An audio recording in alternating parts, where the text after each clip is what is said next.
देखिए बच्चों आगे क्वेश्चन नंबर 13 और क्वेश्चन नंबर 13 जो है ये कहता है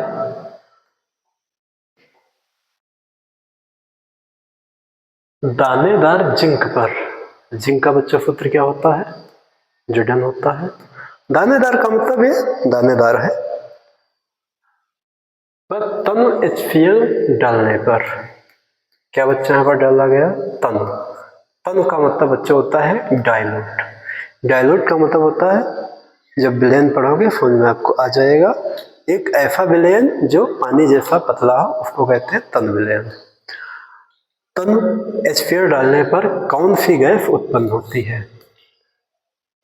कौन सी गैस उत्पन्न होती है? यहाँ पर देखते हैं बच्चों, Zn प्लस HCl डाइल्यूट। यहाँ पर देखते हैं, मैंने आपको एक विद्युत रासायनिक श्रेणी आपको बनने बताई है, आपको फिर से बता रहे हैं कि एक विद्युत रासायनिक श्रेणी होती है जिसमें तत्वों को उनके सक्रिय क्षमता के बढ़ते हुए क्रम में रखा जाता है। तो यहाँ पर K है, Na है, डैश डैश डैश, यहाँ पर बच्चों H होता है, इसी के ऊपर हमारा Zn होता है, उसके बाद में नीचे हमारा कॉपर होता है, उसके नीचे हमारे अदर एलिमेंट होते हैं। तो यहाँ पर Zn जो है वह H से ज़्यादा ऊपर है, ज़्यादा ऊपर है, इसका मतलब हाइड्रोजन का मानक इलेक्ट्रॉन विभव Zn से ज़्यादा है। अब मानक इलेक्ट्रॉन विभव अगर Zn से ज़्यादा है तो इसका मतलब शक्तिशाली Zn ज़्यादा है और H कम है। जब H कम है तो क्या करेगा, आप ही जैसे घर में अगर आपका कोई छोटा भाई बहन होगा, उसके पास चीज़ नमकीन होती होगी, तुम छीन के खा जाते होगे, या अगर तुम छोटे घर में हो तो तुम्हारे बड़े भाई आपसे नमकीन छीन के खा जाते होगे, अपने बड़े भाई से अपनी बड़ी बहन से छीन के तो नहीं खा पाते होगे सामान्य कंडीशन में। तो वही चीज़ है, ये हमसे क्या करेंगे, छीना लेंगे Cl को, दे दो हमें, Cl हमारा है। तो यहाँ पर बच्चों क्या बन जाएगा, ZnCl2 हमारा बन जाएगा। जब ZnCl2 बन जाएगा प्लस, और आगे हमारे पास क्या निकाल देगा, हाइड्रोजन गैस, कहेगा जाओ तुम्हारा एवर काम नहीं है। अब यहाँ पर देखते हैं, यहाँ पर Zn एक है, Zn एक है, H इधर बच्चों कितने हैं, एक है, इधर कितने, दो है, तो इधर हमको कितने बढ़ाने पड़ेंगे, इधर हमको दो बढ़ाने पड़ेंगे। Cl भी कितने हो जाएंगे, दो हो जाएंगे, तो Cl कितने हैं, दो है। तो इधर जब Zn पर जब तन HCl डाला गया तो कौन सी बच्चों गैस निकलती है, हाइड्रोजन गैस निकलती है। तो इसका बच्चों कौन सा ऑप्शन सही हो जाएगा, इसका ऑप्शन सही हो जाएगा H2, हाइड्रोजन गैस निकलती है। आइए आगे हम लोग बढ़ते हैं, और आगे जब अगला क्वेश्चन आता है तो कहता है बच्चों, मैग्नीशियम रिबन के दहन से वह किस रंग के चूड़ में परिवर्तित हो जाता है। देखिए बच्चों, बहुत सारी चीज़ों को हम लोग आग में जलाते हैं, बहुत सारी चीज़ों को अगर हम जलाने के लिए रख दे तो गंदी हो जाती है, गंदी हो जाती है तो हमको भाई जब जलाने के पहले हमको क्या साफ करना पड़ेगा, बहुत सारी ऐसी चीज़ें होती हैं। तो यहाँ पर मैग्नीशियम रिबन है, एक मैग्नीशियम रिबन का मतलब धातु है या कोई भी टुकड़ा हो सकता है। मैग्नीशियम का जो टुकड़ा है इसको अगर हम जला दें, दहन कर दें, तो वह जो चूड़ बनेगा, जो चूर्ण बनेगा, उसका रंग यहाँ पर पूछा गया है। तो नॉर्मल कंडीशन में बच्चों हम लोग क्या देखते हैं, बहुत सारी ऐसी चीज़ें होती हैं उनको जलाने पर उनका रंग काला हो जाता है, किसी का सफ़ेद सफ़ेद राख हमारी हो जाती है। यूकेलिप्टस के अगर हम पत्ते वगैरह जलाएंगे तो कैसा सफ़ेद सफ़ेद उनका वो राख बनती है, और कुछ की हमारी काले काले कोयले में बन जाती है। तो इसमें बच्चों जो मैग्नीशियम रिबन को जलाने पर हमारा जो है भूरा रंग का अवक्षेप प्राप्त होता, सॉरी भूरे रंग का जो है चूर्ण प्राप्त होता है। चूर्ण हमारा कैसा हो जाता है, भूरे रंग का हो जाता है। आगे बच्चों हम लोग पहुँचते हैं, और अगला क्वेश्चन हमारा यहाँ पर जो दिया गया है, कहता है मैग्नीशियम का वायु की उपस्थिति में जलना। ये बच्चों हमारा क्या है, मैग्नीशियम है, और ये हमारा वायु हो, वायु का मतलब हवा है। इसको अगर मैग्नीशियम को अगर हम ऑक्सीजन में जला दें तो क्या होगा, तो हमको पता है MgO बन जाएगा, और MgO जब बन जाएगा तो यहाँ पर अभी Mg अकेला है। जब कोई तत्व अकेला होता है तो उसकी ऑक्सीकरण संख्या 0 होती है। O2 अकेली है तो इसकी ऑक्सीकरण संख्या 0 है। उसके अलावा जब किसी धातु का ऑक्सीजन के साथ अभिक्रिया करके ऑक्साइड अगर बनता है तो वहाँ पर सदैव ऑक्सीकरण होता है। अथवा यहाँ पर 0 है, यहाँ पर MgO है तो ऑक्सीजन की ऑक्सीकरण संख्या बच्चों 2 होती है। अगर इस पर -2 है तो इस पर +2 होंगे। तो इस कदर से बच्चों 0 से कितना हो रहा है, 2 हो रहा है। और अगर बच्चों 0 से 2 ऑक्सीकरण संख्या हो रही है तो यहाँ पर ऑक्सीकरण संख्या में वृद्धि हो रही है। और अगर ऑक्सीकरण संख्या में वृद्धि हो रही है इसका मतलब ऑक्सीजन का क्या हो रहा है, इसका मतलब हो रहा है इसका ऑक्सीकरण बच्चा हो रहा है। तो इस तरीके से हम कह सकते हैं कि मैग्नीशियम का वायु की उपस्थिति में जलना क्या है, तो ऑक्सीकरण है। ये बच्चों, और हम लोग अगले क्वेश्चन की ओर बढ़ते हैं। और जब अगले क्वेश्चन की ओर बढ़ते हैं तो यहाँ पर दिया गया है बच्चों, कहता है रासायनिक अभिक्रिया में भाग लेने वाले पदार्थों को क्या कहते हैं। तो मैंने आपको बच्चों बताई थी कि अगर हमारा एक पदार्थ A है, एक पदार्थ B है, इधर हमारा कोई पदार्थ हमारा AB अगर बनता है तो जो इन पदार्थों की सहायता से हमारा ये बना, तो जिन पदार्थों की सहायता से कोई नया पदार्थ बनता है तो उन पुराने वाले पदार्थों को बच्चों हम लोग अभिकारक कहते हैं। क्या बच्चों कहते हैं? अभिकारक कहते हैं। अभिकारक क्या है? किसी रासायनिक अभिक्रिया में भाग लेने वाले सभी पदार्थ क्या कहलाते हैं? अभिकारक कहलाते हैं। और जो रासायनिक अभिक्रिया में बने हुए नए पदार्थ जो होते हैं उन पदार्थों को हम बच्चा उत्पाद की कैटेगरी में रखते हैं, उत्पाद कहते हैं। तो क्वेश्चन ने क्या पूछा है? रासायनिक अभिक्रिया में भाग लेने वाले पदार्थों को कहते हैं, तो क्या कहते हैं? अभिकारक बच्चों कहते हैं। इसमें कौन सा सही है? ऑप्शन नंबर बी, अभिकारक बच्चों कहते हैं। आगे हम लोग आते हैं, और आगे जब हम लोग आएंगे बच्चों तो यहाँ पर कहता है उत्क्रमणीय अभिक्रिया का निशान क्या होता है। तो यहाँ पर आपको हमने भैया सभी निशान बताए हैं। देखो, अगर हमारा ये निशान है, ये निशान, तो ये जो निशान है ये हमारा एक दिशीय अभिक्रिया का होता है। एक दिशीय अभिक्रिया, एक दिशीय अभिक्रिया का मतलब बच्चों होता है वन डायरेक्शनल रिएक्शन। इधर से इधर होगी लेकिन इधर से पदार्थों का इधर मिलान नहीं होता है। ये बच्चों जो निशान हमने आपको बताया था एक वीडियो में, तो ये निशान होता है अवक्षेप का होता है। अवक्षेप का मतलब जो जम जाए, जिसको विलीन ना किया जा सके, ऐसे को हम लोग क्या कहते हैं? अवक्षेप कहते हैं। अगर आप इंटरनेट पर जाओगे तो यूट्यूब वगैरह में या अदर में, तो वहाँ पर आपको डाउनलोड का निशान मिले, डाउनलोड करना, इसमें आ जाओ।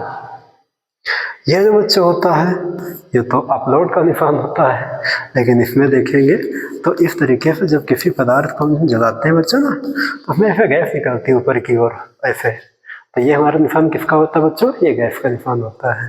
तो ये हमारा क्या होता है? देखो, ये निशान इधर से इधर की ओर बना हुआ है, तो इसका मतलब कोई भी इधर पदार्थ है वो इधर की ओर बन जाएंगे। अगर ए पदार्थ है A+B, इससे अगर हमारा कोई भी मान C पदार्थ बनता है या K पदार्थ अगर हमारा बनता है, तो इसका मतलब ये है कि A+B को मिलाकर के इधर हमारा K तक चला जाएगा, और K की सहायता से हम A+B को अलग अलग भी कर सकते हैं। तो ये दोनों दिशाओं में होने वाली अभिक्रिया है, और जो दोनों दिशाओं में होने वाली अभिक्रिया होती है उसको हम लोग क्या कहते हैं? उसको हम लोग बच्चा कहते हैं रेडॉक्स अभिक्रिया।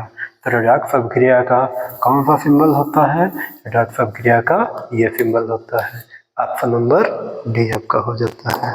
आगे बच्चे हम लोग बढ़ेंगे, और आगे जैसे बढ़ेंगे तो आगे आपको कहता है, आपको ने परिवर्तन बताए थे, भौतिक परिवर्तन और रासायनिक परिवर्तन।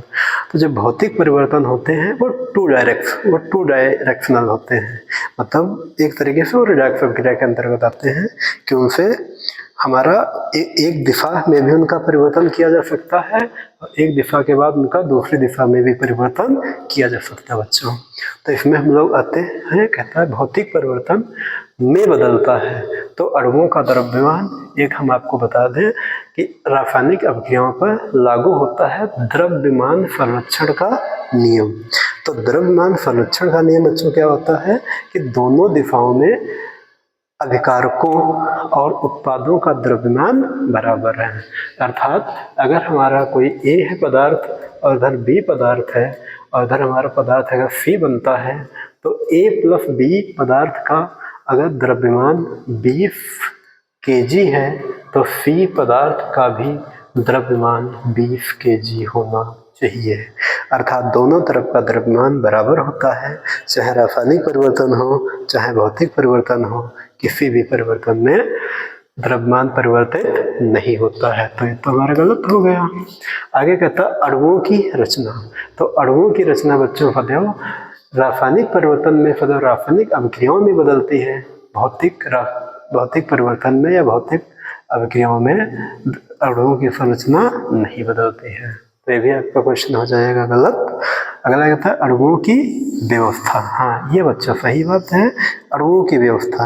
अणुओं की व्यवस्था का मतलब ये होता है, मान के चलो बच्चा यहाँ पर अणु अगर हमारे इस कदर से अगर हमारे रखे हुए हैं, इस कदर से अगर इसमें हमारे इस कदर से अणु रखे हुए हैं, तो अगर इनकी रासायनिक अभिक्रिया अगर हो जाए तो हो सकता है ये हमारे अणु हमारे ये इस प्रकार से इधर उधर हमारे हो सकते हैं।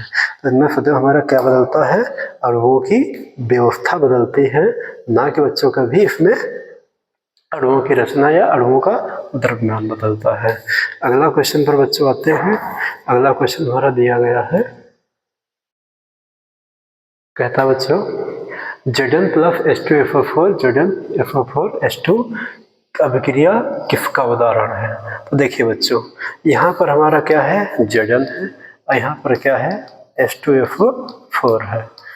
यहाँ पर क्या हुआ, H2 अभी किसके साथ है, SO4 के साथ में है। इधर से बच्चों क्या बना है, ZnSO4 है, इधर हमारा क्या H2 है। तो यहाँ पर Zn ने क्या किया, H2 को भगा दिया, भाग यहाँ से, तो H2 क्या हो गया, भाग गया इधर। जब H2 अगर हमारा इधर भाग जाएगा तो यहाँ पर बचा क्या, ZnSO4।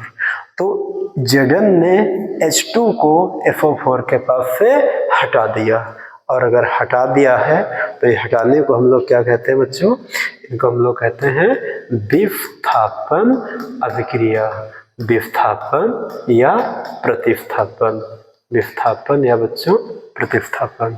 तो ये हमारा किसका एग्जाम्पल है, ये बच्चों प्रतिस्थापन अभिक्रिया का एग्जाम्पल है। आपको समझ में आया होगा, हमें पूरी उम्मीद है। आगे हम लोग बच्चों बढ़ते हैं और अगला क्वेश्चन आपको इसमें मिलता है, निम्न में से ऊष्माशोषी अभिक्रिया है।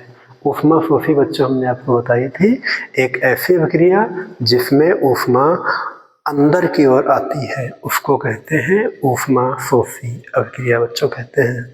तो यहाँ पर कहता है निम्न में से ऊष्माशोषी अभिक्रिया कौन सी है। तो देखो बच्चे, थोड़ी गलत थोड़े लिखे हैं, इनमें एरो के निशान नहीं लगे हैं, जो हम लगा रहे हैं बाय मिस्टेक के लिए H2 प्लस Cl2 HCl, ये हमारी ऊष्माशोषी अभिक्रिया नहीं है, क्योंकि हाइड्रोजन और Cl आपस में मिलकर के HCl ऑलरेडी बना लेते हैं। दूसरी बात, यहाँ पर कार्बन और ऑक्सीजन को जब आपस में जलाया जाता है तो ऑक्सीजन की उपस्थिति में कार्बन जल सकता है, जब ऑक्सीजन की उपस्थिति में कार्बन जल सकता है तो धुआं वगैरह आसानी से निकल जाएगा, तो ये हमारा ये ऊष्माशोषी अभिक्रिया नहीं होगी। सल्फर भी ऑक्सीजन में जल जाएगा, ये भी ऊष्माशोषी अभिक्रिया नहीं होगी।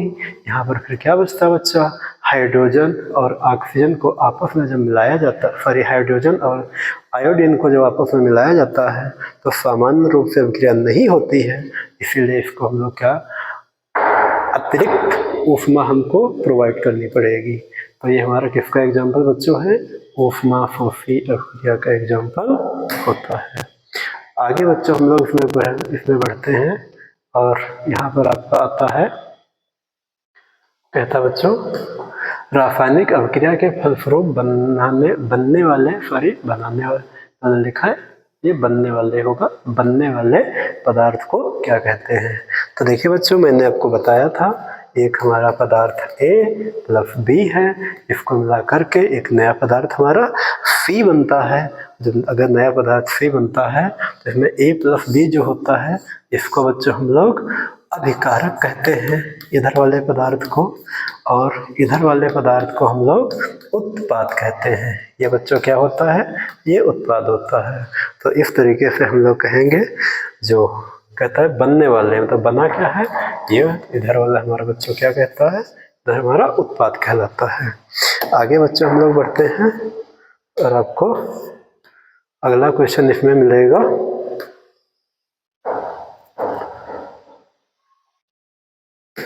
कहता है कॉपर सल्फेट के विलयन में जिंक का टुकड़ा डालने पर, देखिए बच्चों ये हमारा कॉपर सल्फेट है और ये हमारा जिंक है। देखो बच्चों कॉपर सल्फेट का जो विलयन है वो बच्चों नीला होता है। कैसा बच्चों होता है, नीला होता है।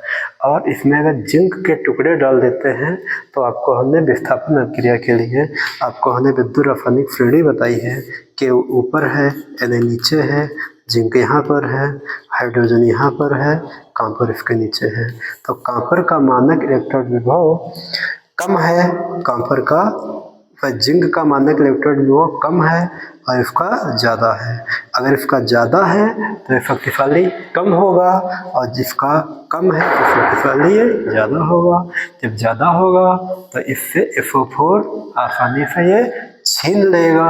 अगर छीन लेगा तो क्या बना देगा बच्चों, SO4 बना देगा और क्या निकाल देगा बच्चों, ये कॉपर निकाल देगा। और अगर कॉपर निकाल देगा तो यहाँ पर क्या होगा, इस जर्डन ने CuSO4 से कॉपर को बाहर कर दिया। बाहर करने वाले को हम लोग क्या कहते हैं, विस्थापन कर दिया। तो हमारा इसका क्या एग्जाम्पल होगा, विस्थापित कर दिया।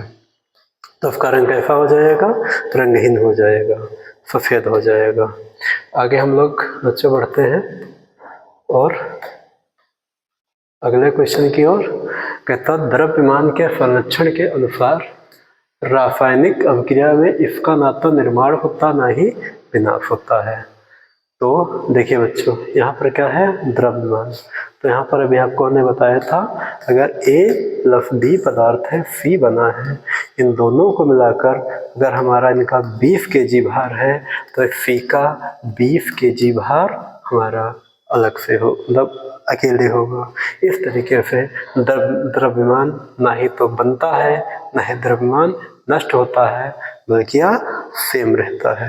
तो इसमें कौन सा सही बच्चों है, हमारा द्रव्यमान सही है। आगे बच्चों हम लोग बढ़ते हैं और आगे हम लोग देखते हैं।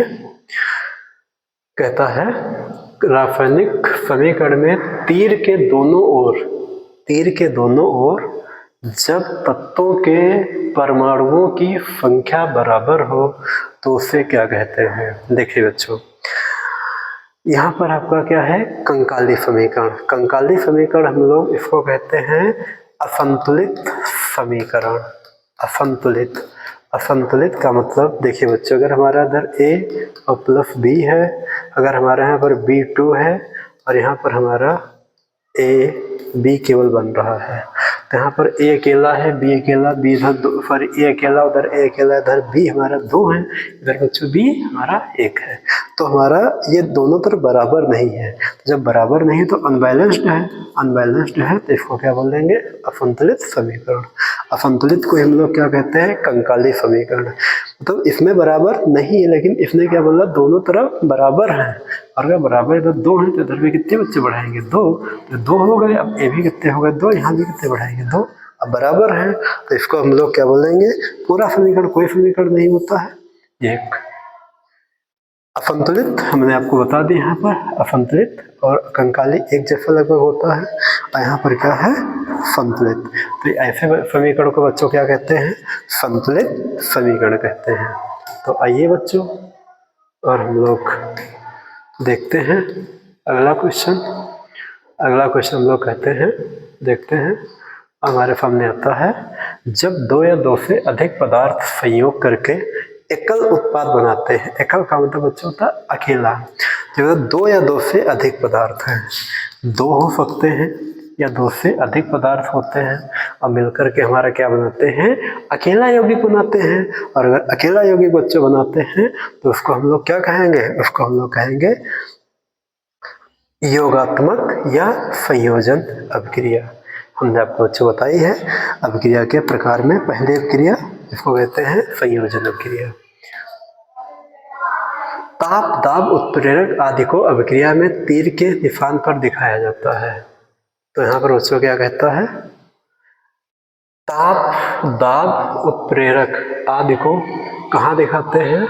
तो अगर बच्चों हम लोग कोई भी अभिक्रिया करते हैं, ए और बी है और ऊपर FFC है, तो अगर टेम्परेचर है तो हम ऐसे दिखा सकते हैं, दाब है तो हम लोग ATM ऐसे दिखा सकते हैं, या हमारी इच्छा ऐसे भी दिखा सकते हैं। तो इसको हम ऊपर भी बच्चों दिखा सकते हैं और नीचे भी दिखा सकते हैं। यहाँ पर डिपेंड करता है, कभी कभी ताप, दाब और उत्प्रेरक सब एक साथ आ जाते हैं तो तीर के ऊपर जगह नहीं होती है, तो ऊपर भी हम लोग लिख सकते हैं और हम लोग नीचे भी लिख सकते हैं। आगे हम बच्चों आएंगे और कहता है CH4+O2 जो है यह CO2H2O, यह एक रासायनिक समीकरण कैसे, यह एक रासायनिक समीकरण है। तो देखो बच्चों यहाँ पर मीथेन गैस ऑक्सीजन की उपस्थिति में जल रही है। मीथेन गैस ऑक्सीजन की उपस्थिति में जल सकती है, अर्थात इसमें इसको उष्मा की जरूरत नहीं है। उष्मा को जब जरूरत नहीं है तो ये उष्मा जो है बाहर जरूर निकाल देती है, बाहर निकाल देती है। तो इसलिए इसको बच्चों हम लोग क्या कहेंगे, ऊष्माक्षेपी अभिक्रिया। क्या बच्चों कहेंगे, ऊष्माक्षेपी अभिक्रिया कहेंगे। आगे बच्चों आते हैं और बढ़ते हैं। ग्लूकोज को ऑक्सीजन के साथ मिलाने पर, ग्लूकोज को ऑक्सीजन के साथ मिलाने पर कार्बन डाइऑक्साइड गैस अयन बनता है। इस रासायनिक अभिक्रिया का नाम क्या है बच्चों। तो यहाँ पर देखिए, यहाँ पर क्या है, ये ग्लूकोज है और ये ऑक्सीजन है। ये ग्लूकोज है और ये बच्चों क्या है, ऑक्सीजन है। इसको हम लोग CO2 और H2O के रूप में निकाल देते हैं, ठीक है, CO2 और H2O के रूप में निकाल देते हैं।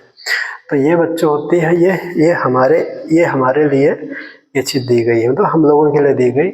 पौधों के द्वारा प्राप्त ग्लूकोज, जैसे खाना ना हम लोग खाते हैं उसका जो एनर्जी हम लोग लेते हैं और बाहर से वायुमंडल से ऑक्सीजन लेते हैं और बाद में हम लोग कार्बन डाइऑक्साइड गैस निकाल देते हैं। तो हमारी एक कौन सी अभिक्रिया हुई, हमारी श्वसन अभिक्रिया बच्चों दी गई है। आगे हम लोग बढ़ते हैं और अगला क्वेश्चन हमको दिखाई पड़ रहा है, कैल्शियम कार्बोनेट का कैल्शियम ऑक्साइड तथा कार्बन डाइऑक्साइड गैस में परिवर्तन क्या कहलाता है।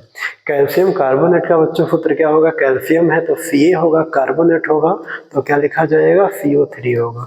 बच्चों ये एक बात याद रखना, जहाँ पर कार्बोनेट हो वहाँ पर CO3 लिखना है और जहाँ पर CO3 हो वहाँ पर कार्बोनेट आपको लिखना है। तो इनको जब दोनों को आपस में हम लोग मिलाए कहेंगे तो कार्बोनेट का कैल्शियम ऑक्साइड तथा कार्बन डाइऑक्साइड में, कैल्शियम ऑक्साइड मतलब बच्चों CaO और कार्बन डाइऑक्साइड मतलब बच्चों CO2 में परिवर्तन जो है क्या कहलाता है वो। तो इधर बच्चों क्या है, एक पदार्थ है, इधर कितने बच्चों बन गए, दो पदार्थ बन गए। तो एक पदार्थ से दो होएगा या दो से ज्यादा भी हो सकते हैं। तो ऐसी अभिक्रियाओं को बच्चों हम लोग क्या कहते हैं, वियोजन अभिक्रिया। जब एक ही पदार्थ से दो या दो से अधिक पदार्थ बनते हैं तो उनको हम लोग बच्चों क्या कहते हैं, वियोजन अभिक्रिया कहते हैं। आगे बच्चों हम लोग आते हैं और देखते हैं Fe+CuFO4, Fe+FeSO4+Cu यह अभिक्रिया क्या है। इधर बच्चों देखिए, इधर Fe अकेले है और CuFO4 जो है, ये Cu जो है FO4 के साथ है। इधर Fe ने क्या किया, FO4 को पकड़ लिया अपने तरफ और कॉपर को बाहर निकाल दिया। अब बाहर कौन निकाल सकता है, भगा कौन सकता है, रपटा कौन सकता है, तो जो ताकतवर होगा। तो Fe ताकतवर है कांपर नहीं ताकतवर है, तो इसलिए हटा देगा। तो हटाने को बच्चों हम लोग क्या कहते हैं, विस्थापन अभिक्रिया। तो हमारा किसका एग्जाम्पल है, ये हमारा बच्चों है विस्थापन अभिक्रिया का एग्जाम्पल होता है। आगे बच्चों हम लोग आते हैं और कहता है H2 plus O2 H2O if क्रिया को क्या कहते हैं। इधर बच्चों देखिए H2 है, ये इधर O2 है और इधर मिलकर के हमारा अकेला यौगिक बनता है।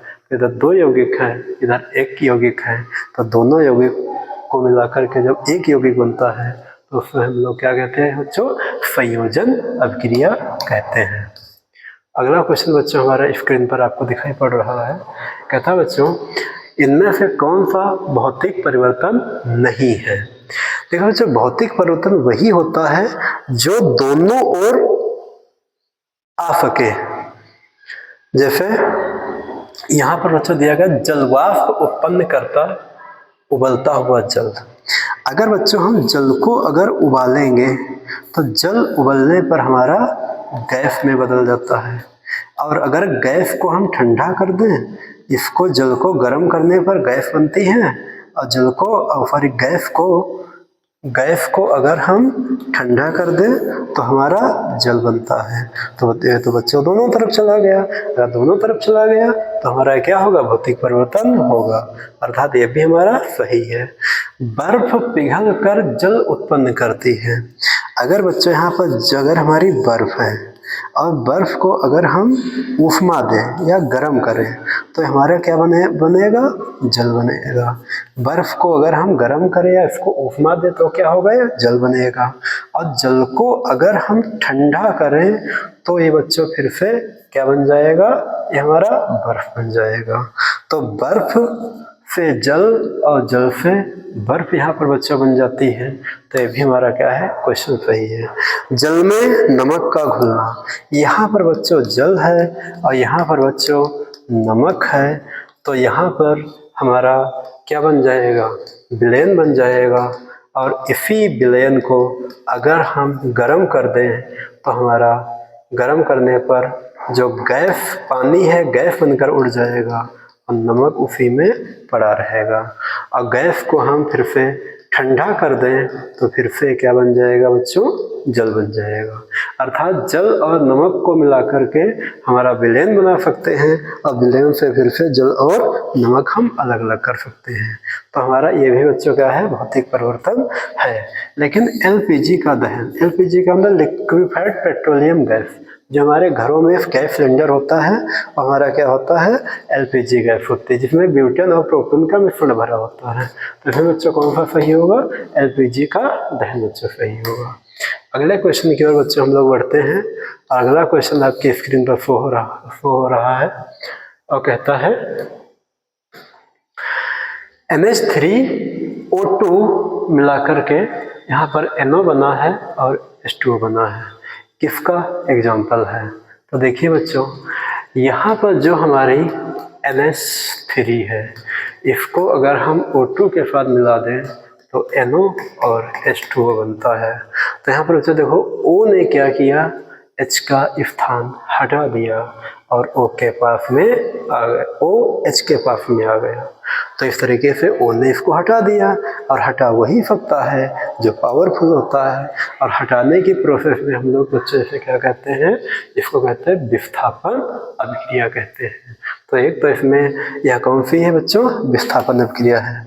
दूसरी बच्चों इसमें क्या है, NH3 और O2 को मिलाकर के हम NO और H2O हम लोग बना लेते हैं।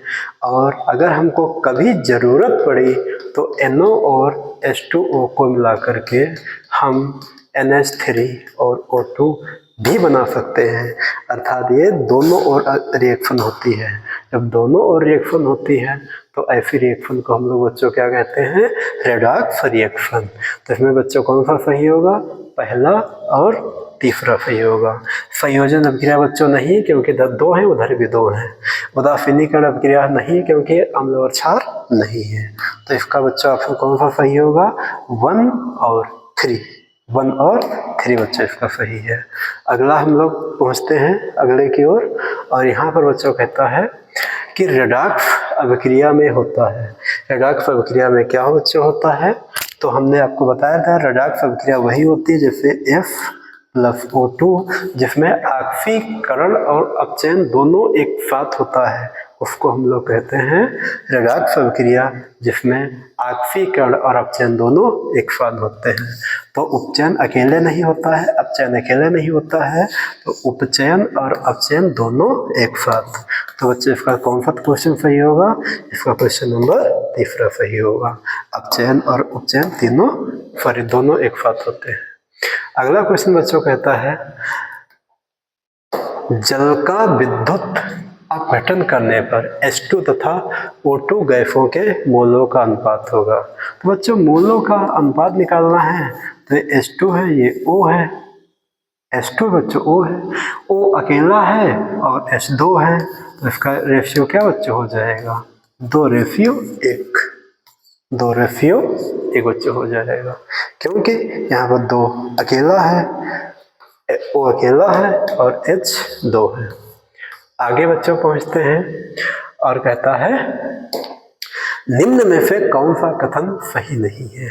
सभी धातुएं संक्षारित होती है, कोई जरूरी नहीं है ऐसा ही हो। जंग का सूत्र Fe2O3 सही है, यही सूत्र जंग का होता है। लोहे पर जंग लगना रेडॉक्स अभिक्रिया है, बिल्कुल सही। ये इसको हम लोहे के संक्षारण को जंग कहते हैं, यह भी बच्चों सही है। तो सभी धातुएं संक्षारित होती है, ये बच्चों सही नहीं है। बहुत ऐसी सारी धातुएं हैं जो संक्षारित नहीं होती है, और जिनके ऐसी धातुएं जो संक्षारित होती हैं उनके ऊपर इन्हीं धातुओं की परत चढ़ा दी जाती है। तो इसलिए ये हमारा जो ऑप्शन सही है। संक्षारण के विषय में नीम नहीं बच्चे पर निम्न होगा, निम्न में से कौन सा कथन असत्य है। धातुएं नष्ट होने लगती है, गुड। अगर संक्षारण होगा तो बच्चों धातुएं बिल्कुल नष्ट हो जाएगी। हॉल पाइप वगैरह आपने देखे होंगे, लोहे के टुकड़े पाइप वगैरह पड़े होते हैं जो संक्षारित वो हो जाते हैं ना, तो वो काफी हल्के हो जाते हैं, छेद हो जाते हैं, तो धातुएं नष्ट होने लगती है। संक्षारण के कारण Ag का रंग काला हो जाता है, वेरी गुड। मैंने आपको ये भी बताया कि सिल्वर का रंग काला क्यों होता है, जब मैंने आपको अभिक्रिया पढ़ाई थी। आगे कहता है कॉपर पर हरे रंग की परत चढ़ जाती है, वेरी गुड। कॉपर पर हरे रंग की परत चढ़ जाती है। संक्षारण धातुओं के लिए हानिकारक नहीं है, बिल्कुल गलत लिखा हुआ है। अगर संक्षारण होगा बच्चों तो हमारी धातुएं नष्ट हो जाएंगी, और अगर हमारी धातुएं नष्ट हो जाएंगी तो हमारा काफी नुकसान हो जाएगा। गलत लिखा है, संक्षारण में धातुएं जो है नष्ट, धातुओं के लिए संक्षारण नुकसानदायक होता है। प्रतिआक्सी कारक के विषय में कौन सा कथन सही है, कथन सही नहीं है। प्रतिआक्सी कारक बच्चों जो मैंने आपको विकृत घनता बताई थी, तो बहुत सारे ऐसे हमारी खाद्य सामग्री होती है जो समय के साथ साथ में वो खराब होने लगती है। जब समय के साथ वो खराब होने लगती है तो उसके लिए हम लोग बच्चों क्या कहते हैं, उसके लिए हम लोग क्या करते हैं, अपनी विकृत घनता को रोकने के लिए कई सारे पदार्थों का यूज करते हैं, उसी को बोलते हैं प्रतिआक्सी कारक। ये सभी अपचायक होते हैं, बिल्कुल सही है।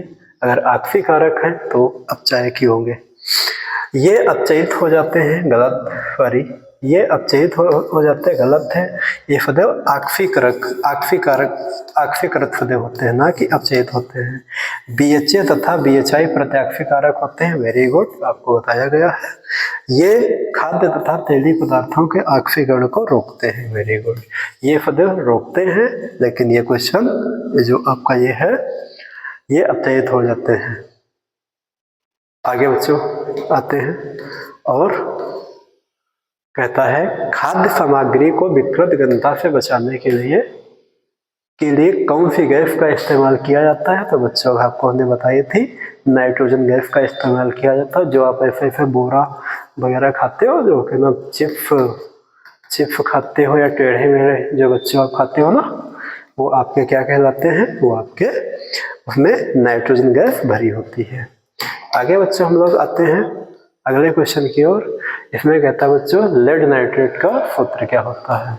तो देखिए बच्चों, जहाँ पर लेड की बात आती है तो लेड हमारा Pb होता है जिस पर +2 होता है, और नाइट्रेट हमारा NO3 होता है इस पर -1 होता है। सूत्र बनाने के लिए बच्चों क्या होता है, इधर की इधर मल्टीप्लाई, इधर की इधर मल्टीप्लाई। तो यहाँ पर बच्चों Pb पर तो 1 ही आएगा और NO3 पर कितने हो जाएंगे, 2, तो इसका होल ट्वाइस हो जाएगा। तो Pb NO3 का होल ट्वाइस। तो कौन सा क्वेश्चन बच्चों सही होगा, Pb NO3 का होल ट्वाइस हमारा सही होगा। आगे हम लोग बच्चों आते हैं, कहता है कि श्वेत श्याम फोटोग्राफी में प्रयुक्त होती है। जो श्वेत में सफ़ेद श्याम फोटोग्राफी जो होती है, तो श्वेत श्याम का मतलब बच्चों इसका सफ़ेद और काला।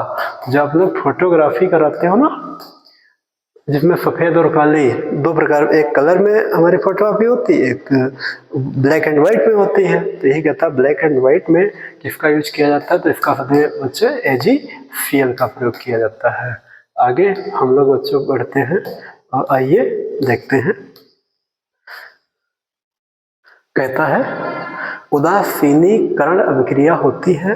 तो उदासीनीकरण अभिक्रिया में फिर बच्चों क्या होते हैं, हम लोग एक अम्ल लेते हैं और एक क्षार लेते हैं। अम्ल एवं अम्लीय लवण गलत है, कतई ये नहीं है सही। क्षार एवं क्षारीय लवण गलत है। अम्ल एवं जल गलत है। उदासीनीकरण अभिक्रिया में बच्चों सदैव एक अम्ल और दूसरा क्षार लेते हैं। आगे बच्चों हम लोग पहुँचते हैं और अगला आपको दिया गया है BaCl2 + H2SO4 BaSO4 + HCl। यह आपका क्या है, तो बच्चों यहाँ पर देखिए क्या है, यहाँ पर Ba के पास में Cl है, H2 के पास में SO4 है। यहाँ पर Ba के साथ में SO4 हो गई और H के साथ में Cl हो गई। मतलब यहाँ पर जो SO4 है वो Ba ने ले ली और जो Cl है वो H ने ले ली, अर्थात दोनों ने आपस में क्या किया, बदलाव कर लिया। दोनों ने जब बदलाव किया तो इसको हम लोग बच्चों कहेंगे द्विविस्थापन अभिक्रिया। लेकिन द्विविस्थापन अभिक्रिया का कोई एग्जाम्पल नहीं, सॉरी कोई ऑप्शन नहीं है। तो जब कोई ऑप्शन नहीं है तो ये तो हमारा बात ही खत्म हो गई। अब ऑप्शन से देखते हैं, योगात्मक अभिक्रिया तो नहीं है, दो इधर भी पदार्थ है, दो इधर भी पदार्थ है। निराकरण अभिक्रिया नहीं है, इनमें से कोई नहीं, ये बात अलग है। अभी हमने आपको एक ऑप्शन बताया था अवक्षेपण अभिक्रिया। अवक्षेपण अभिक्रिया में क्या होता है, एक ऐसा पदार्थ बनता है जो अविलेय होता है। अविलेय का मतलब जिसको घोल नहीं सकते हैं। तो ये जो पदार्थ होते हैं इसको घोल नहीं सकते हैं, इसको घोल नहीं सकते हैं, इसलिए इसको क्या बोलते हैं बच्चों, अविलेय पदार्थ बोलते हैं। अर्थात इसको अवक्षेपण अभिक्रिया इसमें सही है, ऑप्शन नंबर सी इसमें सही है। इस कदर से बच्चों हमारे सभी क्वेश्चन कंप्लीट होते हैं। आप लोग पूरा वीडियो अवश्य रूप से देखिए, अपने दोस्तों को ज़रूर शेयर करें, और अगर वीडियो आप लोगों को अच्छा लगता है तो आप लोग हमें कमेंट करें। आप लोगों का एक कमेंट, आप लोगों के द्वारा एक किया गया कमेंट हमारे लिए काफ़ी प्रोत्साहन का कार्य करता है, जिसकी वजह से हम और ज़्यादा मेहनत कर सकें, और ज़्यादा मेहनत करके आपको हम बेहतर से बेहतर कंटेंट प्रोवाइड कराते रहें। और आप लोग कमेंट करिए कि आपको साइंस के साथ में क्या और भी आपको सब्जेक्ट्स एक साथ आपको दिए जाए या आगे पीछे करके दिए जाए। आप लोगों का सुझाव हमारे लिए मार्गदर्शन का कार्य करेगा। इसीलिए आप लोग वीडियो को देखिए, एंजॉय कीजिए, मस्त रहिए। किसी भी समस्या के लिए स्क्रीन पर दिए गए कॉन्टैक्ट नंबर पर आप 24 घंटे में किसी भी समय कॉल, मैसेज, टेक्स्ट आप कुछ भी करके पूछ सकते हो। जल्दी ही आपका रिप्लाई दिया जाएगा, वो भी वेल नॉलेज के साथ में। आपको किसी भी प्रकार का कोई डाउट नहीं रहेगा। ओके, थैंक यू बच्चों, मिलते हैं फिर अगले वीडियो में।